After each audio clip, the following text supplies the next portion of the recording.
shy.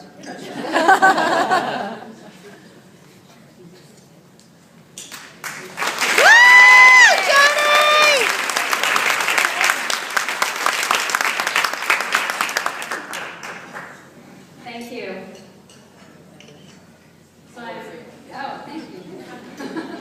So I'm so grateful to Sonia, Jean, Brielle, and team for choosing me as one of this year's honorees.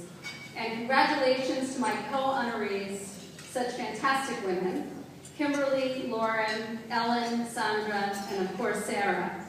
It's a privilege to share this evening with you.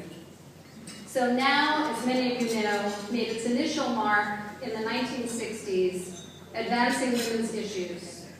But it remains relevant today, as there's definitely unfinished business.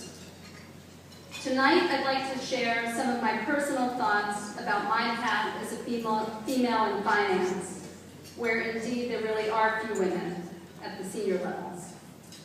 As a young professional in an investment bank, I frankly rarely gave much thought to the fact that I was a woman, in part because there really were more of us at the more junior levels, and in part because growing up in my home, my mom always had the final word, confirming my earliest beliefs that women were just always right.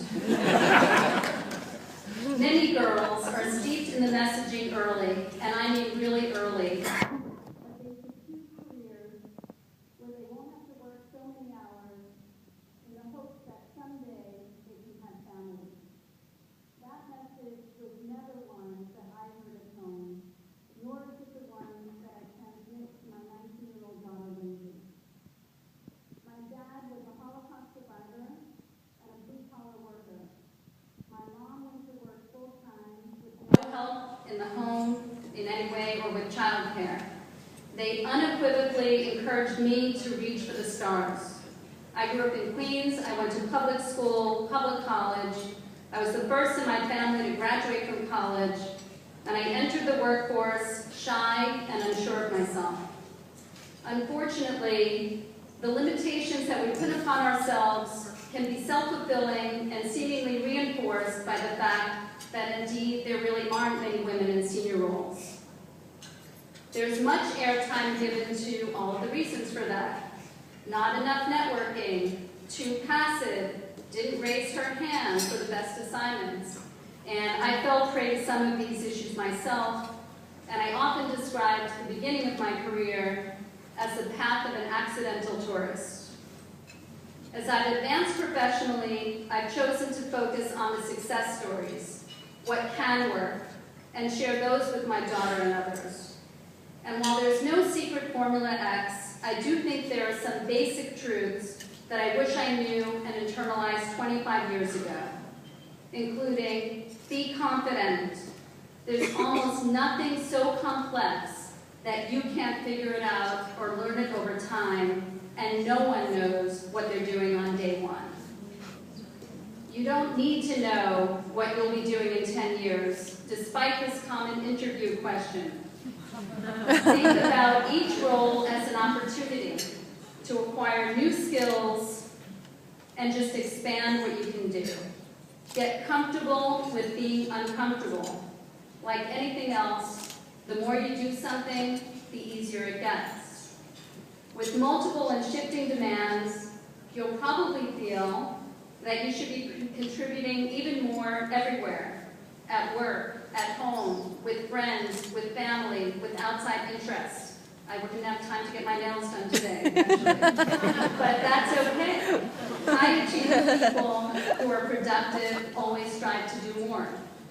Most importantly, be valued as a high-integrity person who can get the job done. When speaking with female colleagues, my goal isn't to make their jobs or career paths easy, or to let them think that everything's in their control.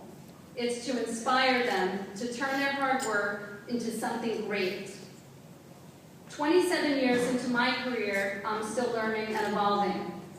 Tony James, Blackstone's president, who you just heard from on the video, recently advised that I should tell my daughter that now more than ever, companies recognized the value of having more women, and she should use this to her advantage.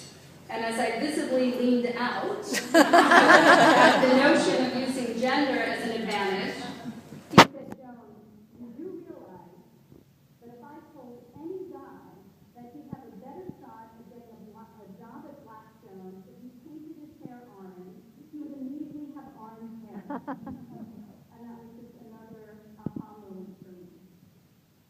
If there's one common thread among all of the successful women I know, is that they have strong external support and a big network. Someone or several people saying, "You can do it," when their internal voice is more hesitant. Early on, I benefited from unending encouragement from my parents. Later, it came from my husband.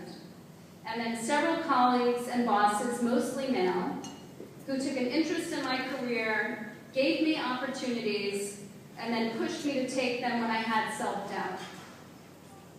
Much of one's success can also be attributed to being in the right place at the right time, having a bit of luck, and making good decisions. On a personal level, for me, I was in the right place freshman year at the University at Albany. I was lucky in that the cute and funny guy in our class lived right upstairs from me, and I made the good decision to marry him.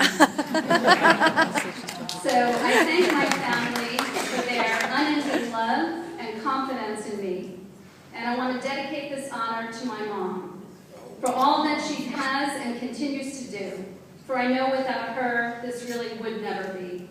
And thank you to Now for giving voice to the challenges women face and the opportunity to talk about the solutions. Thank you.